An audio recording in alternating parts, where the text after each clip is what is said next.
In this video, I will explain you the power in an LCR circuit. So we have L and C.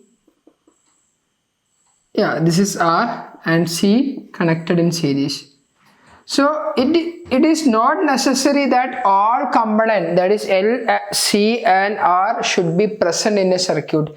If you have only L and C, then in the equation don't consider equations for R, and if you have only L and R, neglect equations XC from your equation and substitute for the values. Okay, so now generally I am going to take it as LCR circuit. So if it is pure resistive, then ignore L and C. If it is pure capacitive, ignore R and L. If it is a combination of L and C, ignore only R. Okay, so we are going to do it for LCR, and from here you can get the power of all the circuit. Okay, now equation for power, instantaneous power is equal to V into I. Now we know that V is equal to Vm sin omega t. See, sometime I have used V and sometime I have used E. Both are same. E stands for EMF, V stands for voltage. So here the terminal voltage is nothing but the EMF of the AC output. Okay, so V is equal to Vm sin omega t into Im sin omega t plus phi. I am going to mention it as plus phi. So I am going to consider voltage connected across an LCR circuit as Vm sin omega t, and in this case current is leading voltage by an angle of phi. So I can say that this is more towards capacitive nature, right? Now if this is phi minus phi, then I can say that this is more towards inductive nature. But what factor decides whether it is capacitive or inductive in nature? That is the factor XL minus XC or XC minus XL. If this value XL minus XC is positive, then I can say that this would be more inductive in nature, where current would be lagging. Okay, in this way I have considered a case where XC is greater than XL. So XC minus XL would be positive, so this would be more capacitive in nature. So in either way it is correct. Okay, so I am going to do it this way. So opening the bracket, Vm sin omega t into Im, open this, sin A plus sin B, that is sin of A plus B, that is sin of A plus B is nothing but sin A cos B plus cos A sin B. So apply this here.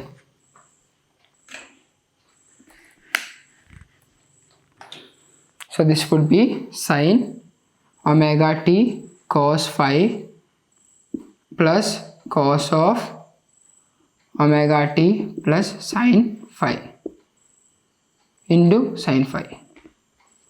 So multiply Vm Im and keep it together. Now I have sin omega t, so multiply it inside. So that would be sin square omega t into cos phi plus sin phi into sin omega t into cos omega t. So this is nothing but multiply it inside, Vm Im cos phi into sin square omega t plus this is sin phi into what is sin 2 theta 2 sin theta cos theta. Now theta is omega t, so I am going to do one thing, I multiply and divide it with 2. So this is 2 sin omega t cos omega t. I can rewrite it as sin 2 into omega t. So sin 2 into omega t is nothing but 2 sin omega t into cos omega t divided by 2. Okay, Vm, this is yeah, now this multiplied by Vm into Im. Yeah, so Vm into Im multiplied by sine square omega t into cos phi, whole this thing is one term. Now Vm into Im goes here, Vm into Im, then I have sine 5 and sine 2 omega t by 2. So this is instantaneous power. Now to get the average power, so average power means in the case of a pure pure resistive circuit, so we need to multiply this current with this voltage, so we have to multiply all these of dt interval, all these we are going to multiply and we are going to add. So when we are multiplying and adding, we will get the total work done by an LCR circuit in one complete cycle. Now how to get the value of power? Add all this work done and divide it with time period t, we will get the work done. So power or average power during one complete cycle is the total work done during one cycle. So we have to multiply this and add, divide by time period of the cycle. Now we got an instantaneous value of power, so this we have to integrate. And why I have opened the bracket and got an equation in this way, because this is ready available for integration. So each part of this can be easily integrated. So I have done this derivation so far till here. So in examination you can make it further simple, that you can define that the power, instantaneous power would be this, and for average power this is, this one we have to integrate from 0 to t. So we will on integration, while integrating, multiply with dt as well, so we will get the total work done, then divide the whole thing divided by time. So I will repeat it. So as per this, the average power is equal to 1 by t. 1 by t means we are dividing it with t. What we are going to divide? We are going to integrate all v into I dt. So v into I into dt is nothing but the work done at each interval of time dt. 0 to t means we are adding all those values in this circuit till here, and in this circuit, I mean in this, it's not circuit, in this half time period till here, and in this half time period we are multiplying all the value of v into I with dt, then we are adding them. So this would be the total work done in between 0 to t. On dividing with the time period, we will get the average value. Okay, so either you can define it here. So I have made it this way. Now I am going to integrate to get average power. What is average power? That is integral of 0 to t, this one, v into I into dt. So this is the total work done in one complete cycle divided by time period of that cycle. So now I can just integrate this. So this is equal to integral of, so 1 by t into integral from 0 to t, this value, that is Vm Im cos phi sine square omega t plus this one. What is this?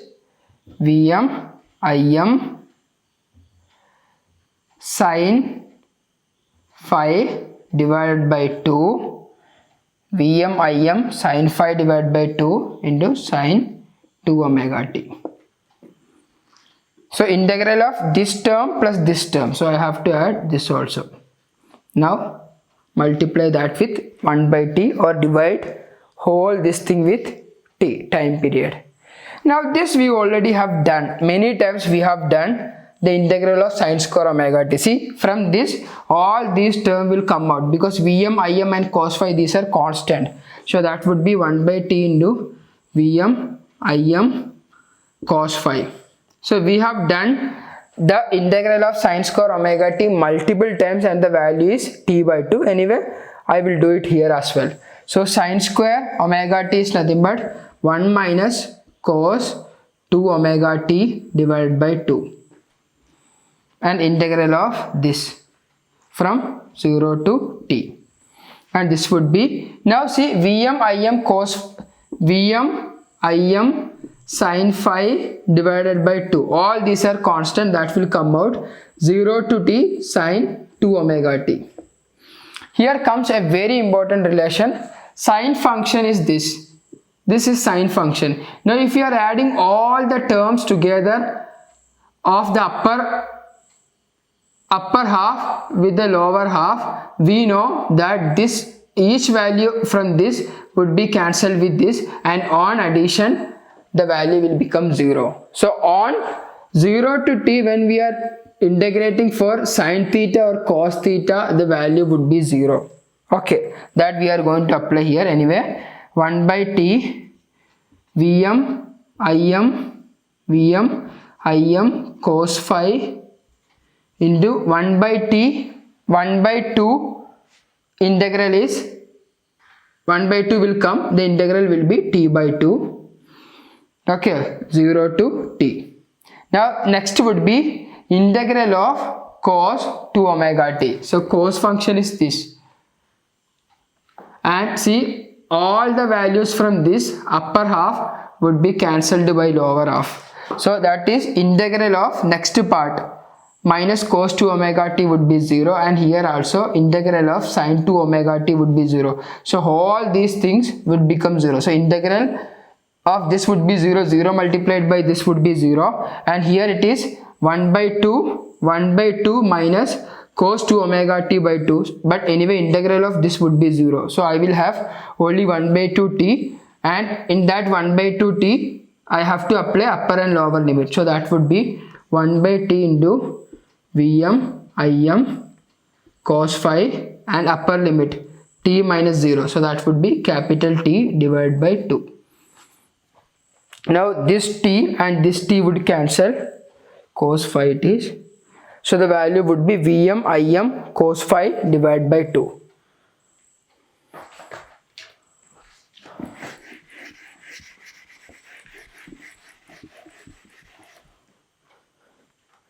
See, from here the average power would be Vm Im cos phi divided by 2. Now this is Vm by root 2 into Im by root 2 into cos phi. Now Vm by root 2 is Vrms and Im by root 2 is Irms into cos phi. This is P average.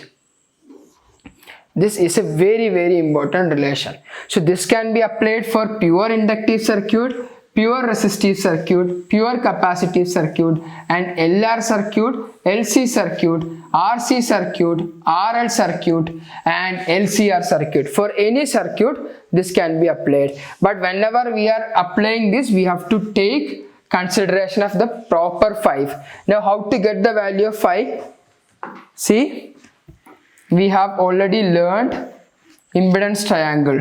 This is the impedance triangle where this is Z, this is XC minus XL or XL minus XC. So XC minus XL, say for example. So I would say that XC is greater than XL. In that case we will take XC minus XL, and this is R. Now from here cos phi is equal to adjacent by hypotenuse, R by Z. So what is Z? Z is equal to root of R square plus XC minus XL the whole square. Okay, now see, in the case of pure resistive circuit Z will be only R, and in the case of pure inductive circuit R would be 0, XC would be 0, you will have only XL. In the case of pure capacitive circuit XL would be 0, R would be 0, sorry, capacitive XL would be 0, R would be 0, we will have only XC. So according to the values you can check this thing. So for example, in the case of pure inductive circuit, so pure inductive circuit XC is equal to 0, R is equal to 0, so Z is equal to root of XC minus XL the whole square, but we will have only XLs. Okay, so XL square plus R square, R is 0, 0, so this would be only XL. Okay, now And what would be the value of cos phi? Cos phi is equal to R by Z. In the case of pure inductive circuit, R is 0. 0 divided by XL is equal to 0. So cos phi is equal to 0 or phi is equal to pi by 2. Cos phi is equal to 0 means cos of what value is 0? Cos of pi by 2 is equal to 0. So we know that in the case of pure capacitive circuit, resistance would be 0 because there is no resistor connected. So R is equal to 0, cos phi would be 0. So average power in pure capacitive, it is 0 as cos phi is 0. It's the same case in the case of inductive circuit. In the inductive circuit, see, the value of R would be 0. So cos phi would be 0. So Vrms into Irms into 0 would be 0. So we have only power in a pure capacitive circuit and pure inductive circuit. You can easily prove that the average power delivered in a complete cycle is equal to 0 because the power factor is equal to 0. This is called as power factor. Cos phi is power factor. This is very important concept. Okay, now I will simplify everything together. The average power in a circuit is equal to average power in an LC or circuit is equal to Vrms into Irms into cos phi. Or I can say that Vm into Im divided by 2 into cos phi. To get the value of phi, we can use the impedance triangle where this is R, this is Z, this is Xc minus XL. Cos phi is equal to R divided by Z, where Z is equal to root of Xc minus XL or XL minus Xc, whichever it is, whole square plus R square.